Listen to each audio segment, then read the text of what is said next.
posso matar. O Deus dela não deixa as entidades entrar na vida e matar ela. Você é guardado pelos anjos do Senhor. Deus guarda a tua entrada, Ele guarda também a tua saída. Se o diabo pudesse, ele tombava teu carro, matava você. Mas ele não pode, porque Deus é contigo para te dar vitória.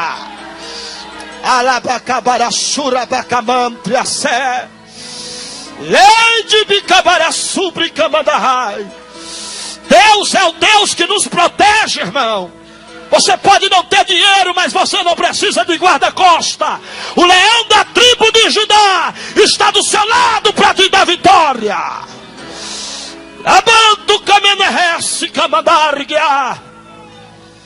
É importante servir a esse Deus. O Deus que salva, o Deus que cura, o Deus que batiza e leva para o mais alto céu. Naquele período, eu parei de fazer trabalho contra os crentes. Eu consagrei a última novela. Foi a novela Tieta do Agreste. Consagrando a novela Tieta do Agreste, irmão. Foi descoberto alguns crimes que eu havia cometido. As pessoas que trabalhavam para nós, trazendo criança, também foram presos. E entregaram o centro e me entregaram. A Polícia Federal veio me prender. Fui preso. Não podia ficar no presídio da Líbia Bruno, era o presídio de segurança máxima do estado de Pernambuco, porque a população do estado queria me matar. Eu fui enviado para o presídio São Leonardo, no estado de Alagoas.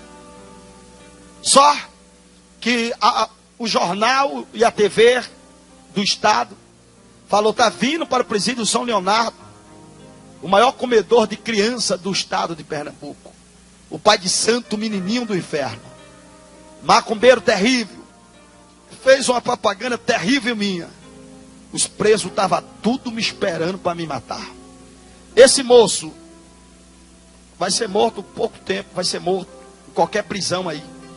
Porque o que falaram dele, da morte da criança, quando ele cair numa prisão, que tiver bandido mesmo, os bandidos matam ele e matam também a mulher. A população estava revoltada.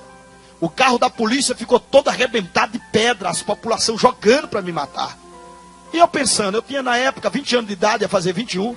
Eu digo, mas no final que esse povo, o que é que eles querem me matar? A revolta da população.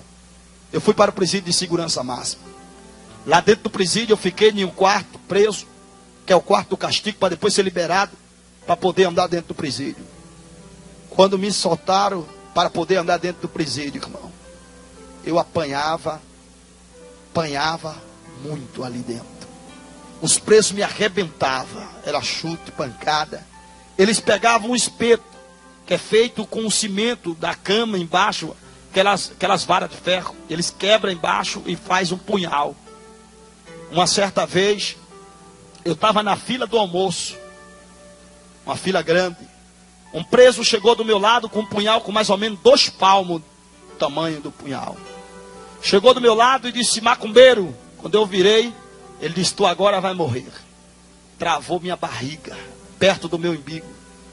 Ele me deu uma punhalada que o punhal, se pudesse travar, sair no outro lado, sairia.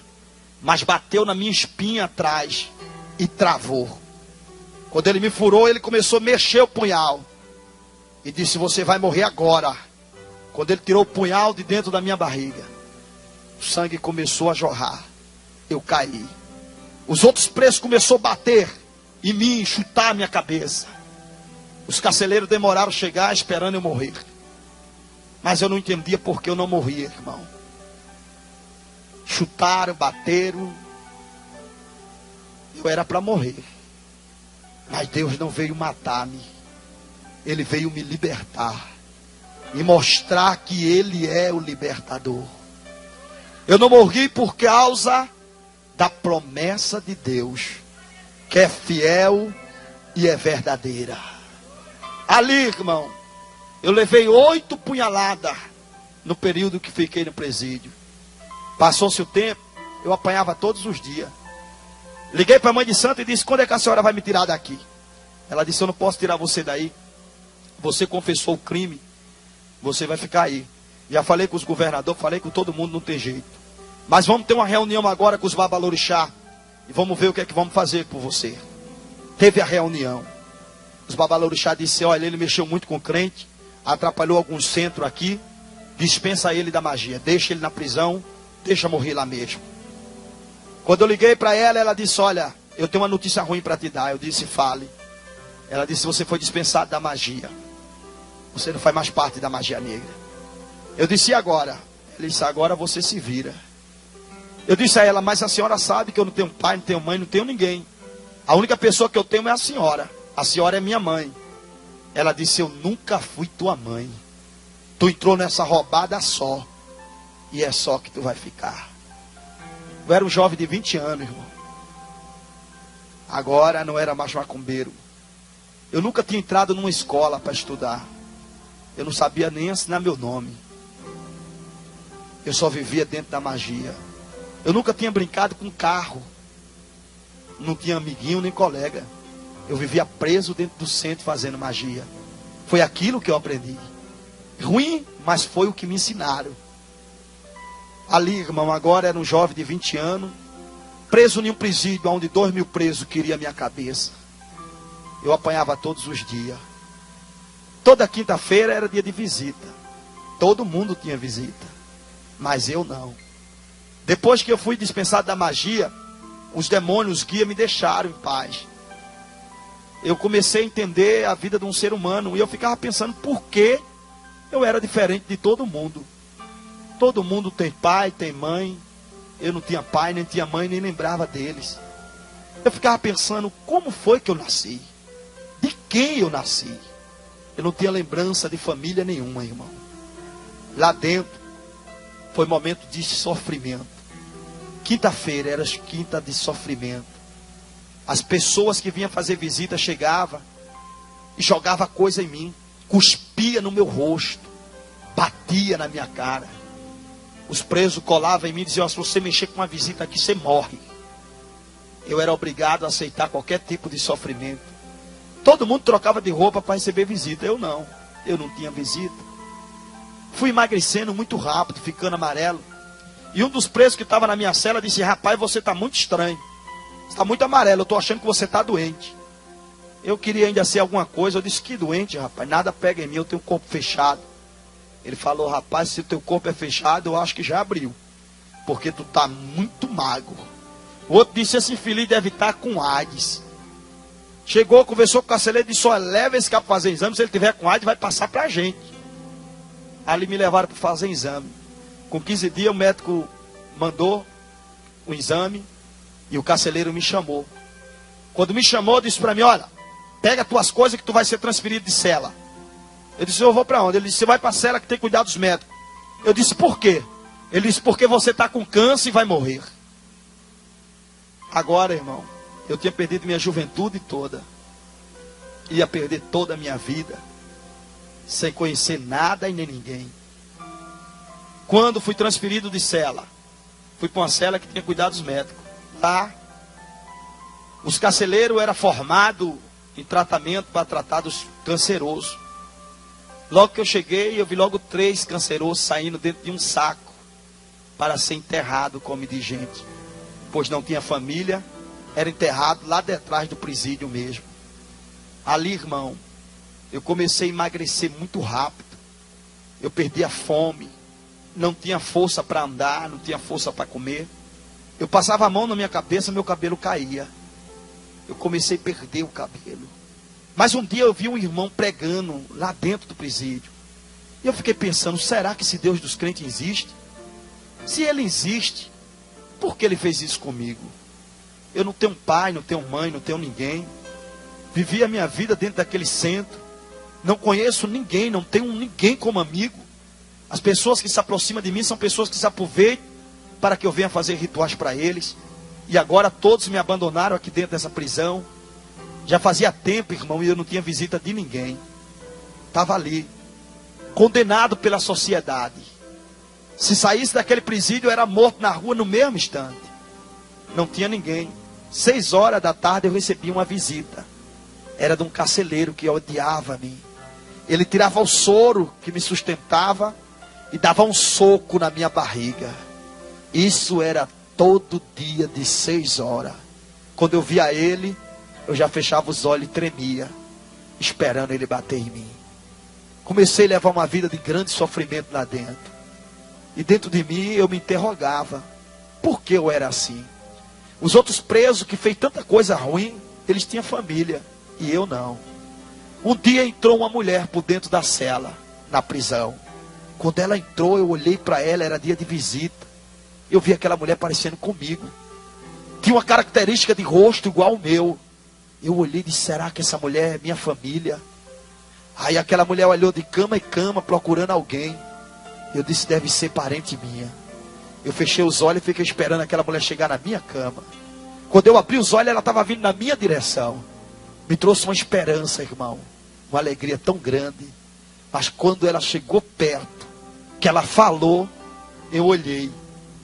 O filho dela estava do meu lado, na cama do lado. Aquela mulher pôs o filho no colo, beijou ele, estava muito ruim ele. Abraçou, beijou e começou a falar palavras de mãe para aquele filho. Aquelas palavras me traziam inveja. Eu comecei a chorar. Desejo tão grande de ter uma mãe. Palavras de mãe tão bonita. E aquelas palavras tão suaves. Eu fiquei ouvindo ela falando com o filho e me trouxe tanta alegria. Quando terminou a hora da visita, aquela mulher levantou para ir embora. Eu pensei comigo, eu vou tocar na mão dela, ela vai falar alguma coisa bonita para mim. O canceroso, ele não tem força, irmão. Os ossos parecem que quebram, parecem que estão quebrados. Mas eu fiz força, levantei meu braço. Quando ela passou, eu joguei o braço no braço dela. O filho dela tinha dito, ela me achou muito novinho, e o filho dela disse, é um macumbeiro de Recife. Quando eu peguei na mão dela, aquela senhora de idade, cabelinho branco, quando eu peguei na mão dela para ouvir uma palavra de uma mãe, ela virou-se para mim e deu uma tapa na minha mão. E disse, macumbeiro desgraçado, o meu filho está aqui sem dever, mas você está aqui porque você deve. Você tem que morrer e queimar nas profundezas do inferno. Era uma senhora de idade, irmão, que saiu palavras tão lindas para um filho e maldição para mim. Eu chorei e eu entendi que todo mundo me odiava. Eu queria morrer. Quando aquele carcereiro veio tirar meu soro e bater em mim, eu olhei para ele e disse, faça um favor para mim, me mate. Ele disse, eu quero matar você aos pouquinhos. Você tem que saber o que é castigo. Eu falei para ele, me mate, por favor. Aí ele disse, você ainda vai sofrer muito. Você ainda vai comer o pão que o diabo amassou. Eu apanhava, irmão, todos os dias. Eu olhava as pessoas, invejava as suas famílias. Eu não tinha ninguém. Era um jovem de 20 anos, condenado pela sociedade e condenado para o inferno. Mas tinha alguém que não tinha se esquecido de mim. Quando a minha mãe me perdeu, ela chegou para minha irmã mais velha e disse, vamos fazer uma campanha de oração para o seu irmão voltar. Passou-se 18 anos. Minha irmã mais velha chegou para minha mãe e disse, mãe, se o meu irmão tivesse vivo, ele já estaria aqui. Com 20 anos ele saberia voltar. Mãe, meu irmão com certeza já morreu. Eu não vou mais orar por ele. Eu espero que a senhora entenda. E eu peço à senhora também que esqueça isso. Ele morreu, mãe, o povo já esqueceu. A senhora tem que esquecer.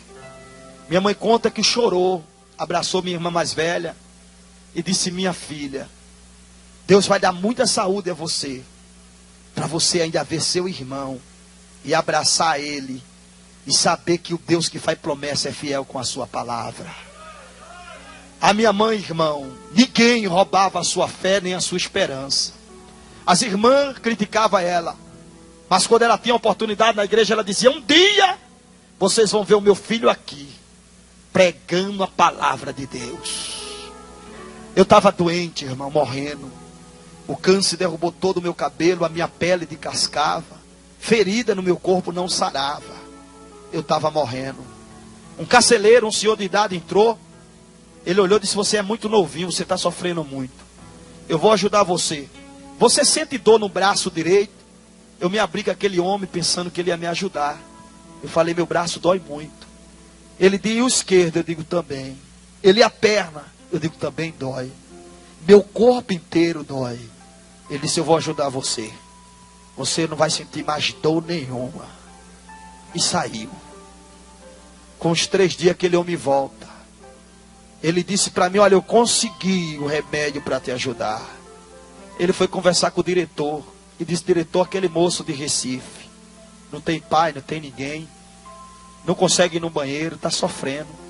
Permita, dê a ordem para a gente dar nele a injeção da misericórdia.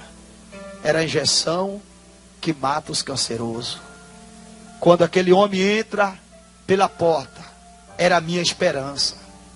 Mas quando eu olho na mão dele, tinha uma corda. Era a corda que amarrava o canceroso para ele não reagir e dar a injeção da misericórdia. 3 médicos por trás dele. E eu começo a chorar, tremer, porque eu sabia que eu tinha visto eles matar muitas pessoas lá dentro. Eu vi que ele ia me matar. Quando aquele homem chegou perto de mim, eu olhei para ele e eu disse, o senhor falou que ia me ajudar. O senhor não vai me ajudar, o senhor vai me matar. Não faça isso comigo não. Me ajude. Deixa eu viver. Eu vou mudar. Eu vou ser bom para as pessoas. As pessoas vão gostar de mim. Ele disse, não tem mais jeito para você. O último jeito para você é a morte. Começou a amarrar meus braços. Eu olhei para ele, irmão, dentro dos olhos dele. Eu falei, eu tenho 20 anos. Deixa eu viver. Ele disse, não tem jeito para você. Injetou a injeção no meu braço. Aquela injeção começou a tornar o meu sangue em água. Eu comecei a sentir uma dor tão forte. Apareceu para mim o Exum Caveiro, o Deus da morte. Ele disse, eu vou levar sua alma para mim. Você vai me conhecer como eu sou de verdade. Ali, irmão, eu sabia que eu estava morrendo. Eu fechei minhas mãos e disse, eu não quero morrer. Eu não vou morrer. Eu era muito jovem para morrer. O carcereiro viu que eu estava demorando. Ele me deu outra dose. Eu pedi novamente a ele, não faça isso. Não me mate. Quando ele deu a outra dose, o meu sangue tornou-se em água. Meu corpo paralisou naquela hora. E de repente, eu me encontrei de pé. Quando eu me encontrei de pé, o meu corpo estava deitado. Era o meu espírito que saiu do meu corpo. Naquela hora, irmão, eu ouvi um barulho atrás de mim. Alguém gemia. Quando eu olhei para trás, era um buraco que estava me sugando para dentro. Eu entendi que eu tinha morrido e o meu espírito ia para o inferno. Naquela hora, aquele buraco sugou meu espírito para dentro. Eu pensei, porque o espírito do homem fica consciente de tudo que ele fez. Ele fica consciente. Por isso que a Bíblia diz que todos os joelhos se dobrarão diante do Senhor para ser julgado. Os vivos e os mortos. Porque o espírito tem consciência para ser condenado. Quando o meu espírito foi sugado para aquele buraco, irmão, eu caí em desespero e o meu espírito, eu falei, eu queria uma chance, só uma oportunidade, mas eu não tinha mais. Minha chance e a minha oportunidade acabou. Quando de repente eu sou sugado, eu olho para um lado, uma escuridão tão grande. Eu olho do outro, e eu estou vendo que eu estou indo para o inferno. Eu paro naquela escuridão, eu olho para um lado, para o outro, não vejo nada, nem vejo ninguém. Eu entendo que ali ainda não era o inferno, mas eu estava indo para lá. Em desespero, irmão, eu queria uma chance, uma oportunidade para ser alguém diferente. Mas ela tinha se acabado naquela hora. Foi aonde eu ouvi uma voz bem forte. Essa voz bradou lá dentro, muito forte. E essa voz falou, Deus, ó Deus, eu não sei aonde o meu filho está, mas vai ao encontro dele, Deus. Traz o meu filho de volta para mim. Aonde ele estiver, trai para os meus braços. Eu reconheci aquela voz, veio na hora a lembrança em mim, quando eu tinha 6 anos de idade. Era a voz da minha mãe, irmão, que não esqueceu de mim, que não me abandonou, que estava orando sem saber minha existência, mas estava clamando pela minha vida. E a Bíblia diz que pelo clamor do pobre, gemido dos necessitados, o Senhor Deus se levanta do trono. A Bíblia diz: aquele que crê em mim, ainda que esteja morto, viverá. Minha mãe estava clamando ao Deus da vida, ao Deus de poder, ao Deus de glória. Naquela hora, irmão, minha mãe gritou novamente e disse: Deus, traz o meu filho para os meus braços. Foi quando o meu espírito estava indo em direção ao inferno, com certeza. Apareceu 5 homens, que quando ele apareceu, aquele lugar tornou-se branco. E aquele homem tinha veste resplandecente.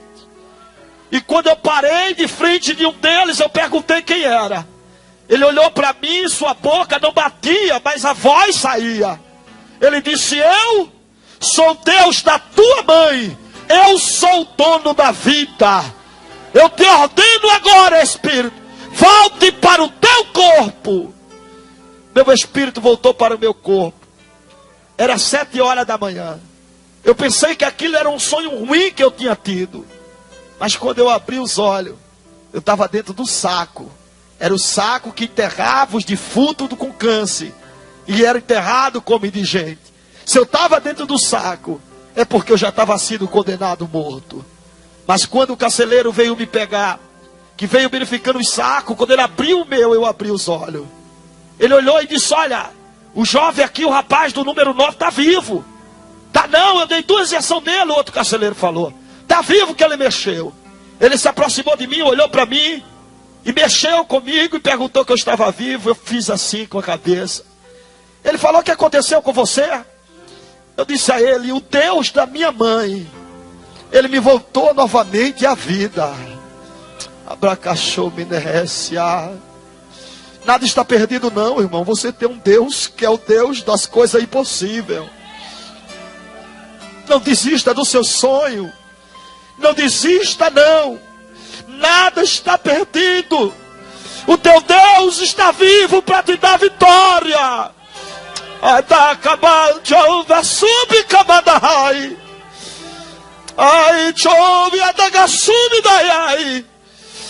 Deus de vida está aqui. O carcereiro disse: deixa ele.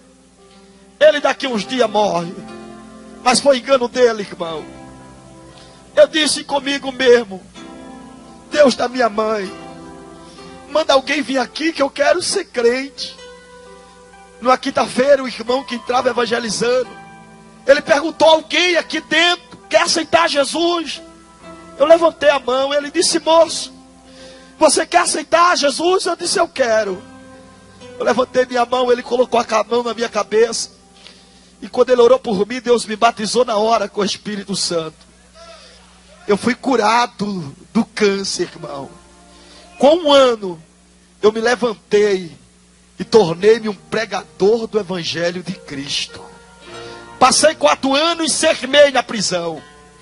Quando veio o meu alvará de soltura, um pastor que fazia evangelização dentro do presídio, ele disse: você não tem família, você não tem para onde ir, você quer ir para minha casa? Eu disse: eu quero. Ele disse: eu fiz um quartinho lá, que eu guardo algumas ferramentas, mas eu vou limpar ele e você vai ficar morando lá, até você conseguir um emprego, ou quem sabe encontrar sua família.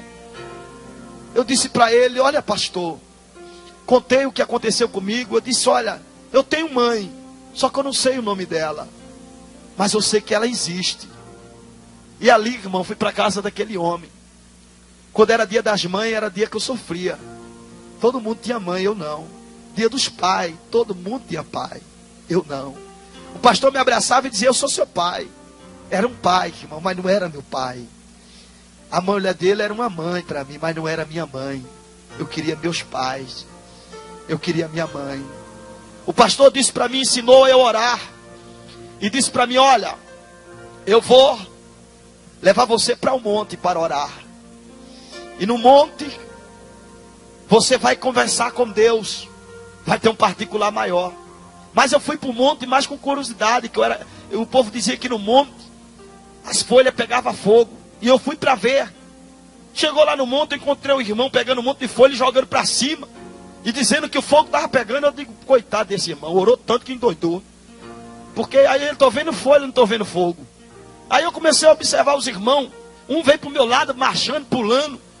Eu digo, esse aí virou exército, virou polícia agora do exército. Eu comecei a achar aquilo estranho, irmão. Era muito fogo, os irmãos corriam, pulavam, gritavam, sapateavam. E eu fiquei olhando aquilo ali, achando muito interessante. Mas o que me chamou mais a atenção foi um rapazinho magrinho. Ele estava abraçado com uma rocha, uma pedra. E eu disse, mas esse daí deve estar doido. Arrumou uma namorada agora que é a pedra. Eu digo, deixa ele se levantar que eu vou perguntar o que ele está fazendo aí. Era meia-noite, aquele moço abraçado com uma pedra. 5 horas da manhã ele levantou. Eu disse, ô varão, como é teu nome? Ele disse, é Tiago. Eu disse, ô Tiago, por que tu abraça essa pedra aí? Ele disse, não, isso aqui é um costume que eu tenho. Mas na minha oração, tudo que eu peço a Deus abraçado com essa pedra, Deus me dá. Eu digo, é verdade, Tiago? Ele disse, é. Deus me deu um emprego, Deus me deu um casamento, Deus me deu tudo que eu peço. Eu disse, Tiago, eu posso orar nessa pedra? Ele disse, pode. Eu disse, qual o dia que tu não vem? Ele disse, eu só venho na sexta. Eu digo, então tá bom. Aí eu passei a vir, irmão, no sábado, domingo, segunda, terça. E eu dizia a Deus, deixa eu ver minha mãe. Deixa eu abraçar ela. Deixa eu sentir minha mãe. Eu quero ver minha mãe, Deus. Eu orava, irmão. E a minha oração era ver minha mãe. O desejo do meu coração era minha mãe. Mas um dia, lá no monte, Deus usou um garoto em profecia. E aquele garoto disse, meu filho, eu vou fazer uma surpresa a você, que vai alegrar o seu coração e a sua alma. Eu não sabia que surpresa era essa. O pastor, ele tinha uma Kombi e ele tinha uma Brasília. Aí ele vendeu a Brasília e foi procurar minha família no Recife. Mas eu não sabia nome de ninguém. Ele não encontrou ninguém da minha família. Quando ele estava para vir embora, ele encontrou o pastor Isaac Martins. É o pastor presidente do campo de Abreu e Lima da Assembleia de Deus. O pastor Isaac disse, vai estar tendo um evento aqui das irmãs. É o 25º aniversário do Círculo de Oração. Vai ter as irmãs de toda a região. As dirigentes vai estar aqui. Traz esse moço. De repente acontece um milagre. Ele sabe pregar? O pastor disse não. Que ele não sabe ler. Eu não sabia ler, irmão. Nem sabia escrever. Ele não sabe não. Mas ele conta algo do testemunho dele. Que é muito tremendo. Era algo da oração. Quando Deus botou meu espírito, eu sempre contava na igreja. Ele disse, traz ele que ele vai ter uma participação no congresso. O pastor chegou para mim e disse, olha, se prepare que sábado você vai pregar em um grande congresso em Recife. Ali eu comecei a orar, a jejuar. Mas naquele período eu discuti e briguei com o filho do pastor. Ele com ciúme do pastor, porque o pastor um dia me levava. E eu e ele discutimos, saímos na tapa. Brigamos mesmo, tapa lá, tapa para cá. E foi uma briga, se enrolamos no chão. Aí no final da briga, ele chegou comigo e disse, olha, não quero mais falar com você não. Lá no Nordeste, eles ficam de mal, chama de mal. Ele põe o dedo assim. Aí põe um dedo, se o outro cortar, aí não se fala mais.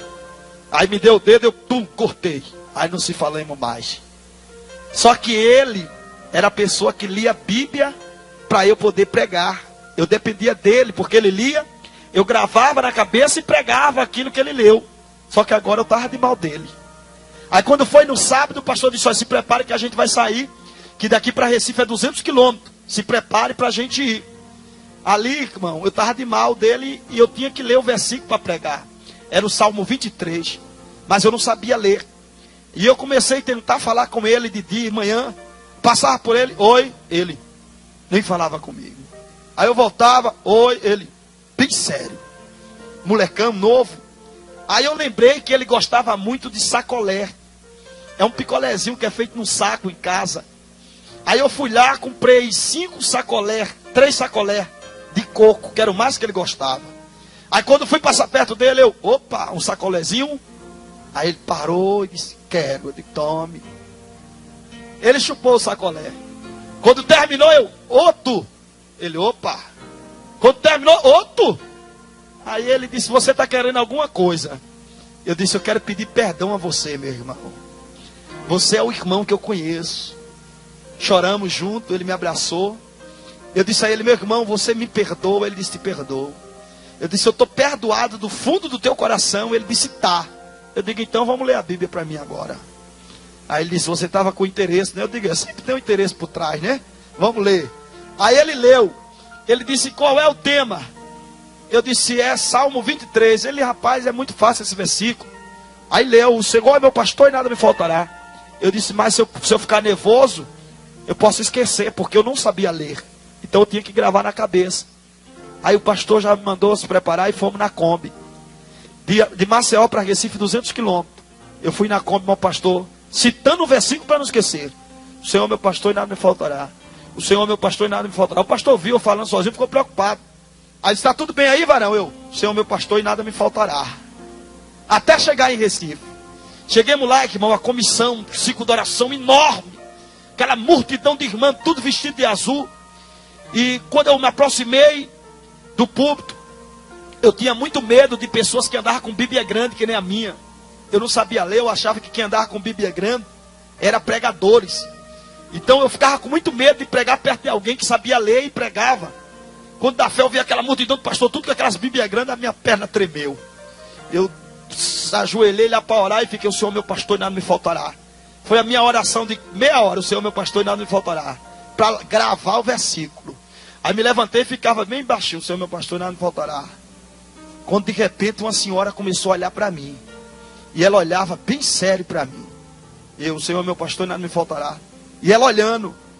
Eu digo, essa senhora está olhando de mal, acho que ela está olhando porque eu estou falando aqui. Aí botei a mão na frente, que o Senhor meu pastor e nada me faltará. O Senhor meu pastor e nada me faltará. E aquela mulher olhando, eu me levantei, fui no banheiro. E ela olhava para mim de um jeito. Eu fiquei olhando, digo, se essa mulher fosse novinha, ela estava me paquerando. Mas está muito velhinha para estar me paquerando. Aí fui, voltei e ela olhando para mim. Aí depois, irmão, fiquei com medo. Porque lá em Recife, a fama de Recife dos profetas é que pregador em pecado não prega lá não. As dirigentes de oração se levantam e faz ele descer do púlpito na hora e revela o pecado. Eu parei, eu briguei com o filho do pastor, passei a semana de mal dele, e agora que eu vim pregar foi que eu falei. Eu acho que Deus ainda não me perdoou e está revelando aquela irmã. Irmão, aí eu fiquei com medo. Aquela mulher olhando para mim, eu tirava o rosto para lá, eu digo, meu Jesus, tem misericórdia. Eu dizia, Deus, pope a minha vida hoje, não me envergonha aqui não. Eu morrendo de medo, irmão. Louco para me dar a oportunidade, eu falar algo rápido e parar. Quando me deram a oportunidade, eu peguei e citei o versículo, o Senhor é meu pastor e nada me faltará.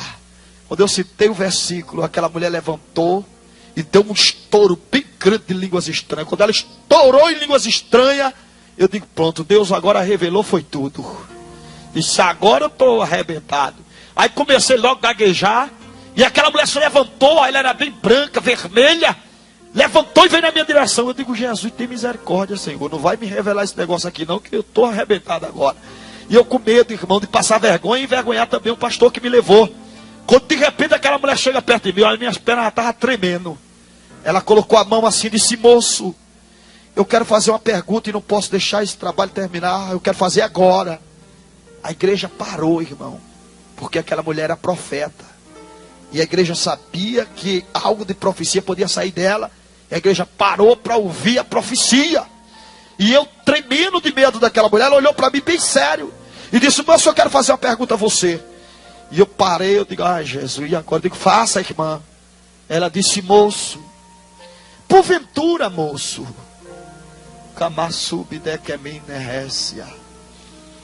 porventura, você tem um sinal de pelo de carne nas suas costas? Eu olhei para ela, eu disse, eu tenho, irmã.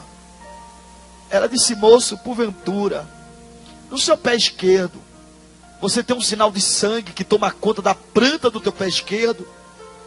Eu disse, eu tenho, irmã. Como é que a senhora sabe? Ela disse, moço, ela começou a chorar. Ela disse, moço, você tem mãe?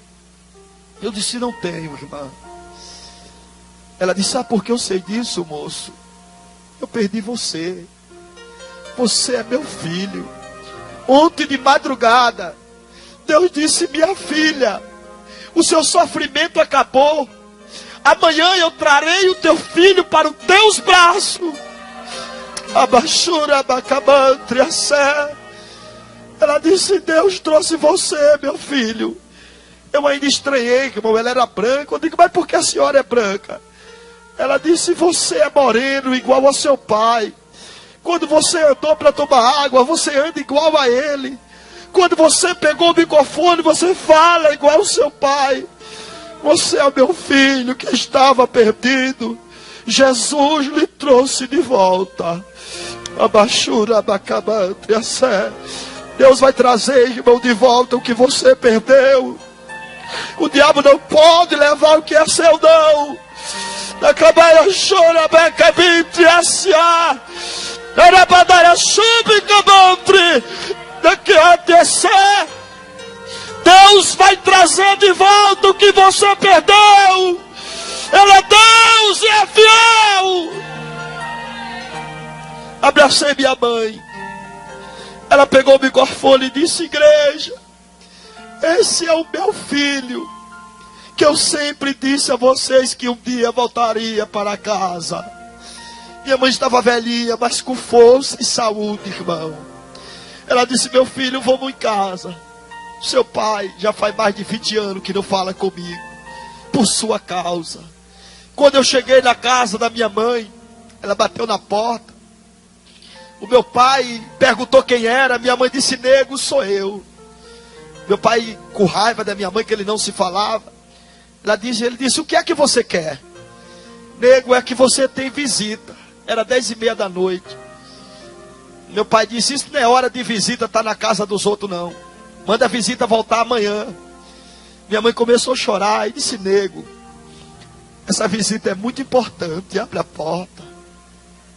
Meu pai ficou preocupado porque minha mãe estava chorando. Ele abriu a porta, irmão.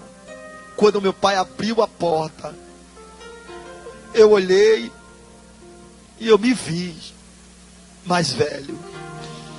Meu pai me olhou e me se viu mais novo. Meu pai começou a chorar e olhou para minha mãe e disse: é ele?